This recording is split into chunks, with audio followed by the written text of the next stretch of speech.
दिल्ली सल्तनत काल और मुगल काल के बीच में अंतर इस वीडियो में हम देखेंगे। तो देख लेते हैं। तुर्की राज्य की नींव यानी दिल्ली सल्तनत की नींव असलियत में किसने रखी थी? इल्तुतमिश ने डाली थी।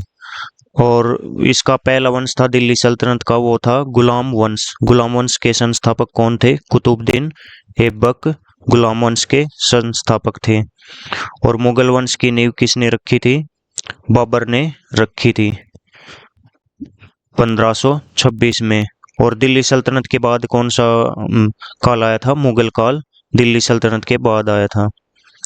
तुर्कों का शासन मुख्यतः सैन्य प्रधान था और मुगल शासन शांतिपूर्ण विकासमूलक रहा। अलाउद्दीन सबसे बड़ा साम्राज्यवादी था।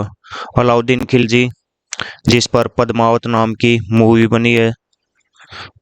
औरंगजेब सबसे बड़ा साम्राज्य निर्माता था। मुगलों के दौरान औरंगजेब सबसे बड़ा साम्राज्य निर्माता था।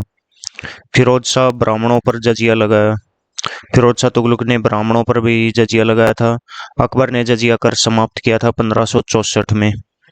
जजिया कर हिंदुओं पर ये लगाया जाता था। जजिया कर धर्म के आधार पर ये टैक्स लिया जाता था, जजिया। दक्षिण भारत में प्रथम हमला अलाउद्दीन खिलजी ने किया था। इसी कारण से यह अपने आप को सिकंदर बोलता था।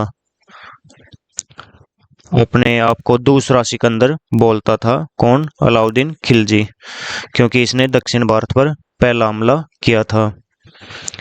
और अकबर ने सर्वप्रथम दक्षिण पर हमला किया था।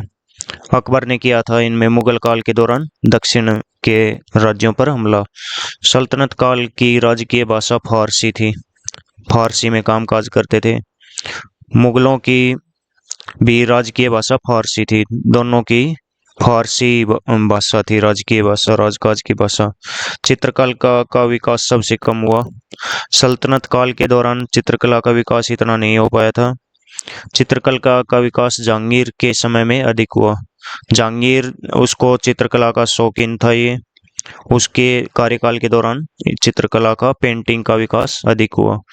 आतंक का राज्य अलाउद्दीन खिलजी का था। अलाउद्दीन खिलजी ने आतंक का राज्य यानी डरते थे इनसे लोग। आपने पद्मावत मूवी में भी देखा होगा कैसे इन्होंने अपने ससुर को मारकर राज्य हासिल किया था। सुलह कुल सुशासन अकबर का काल था।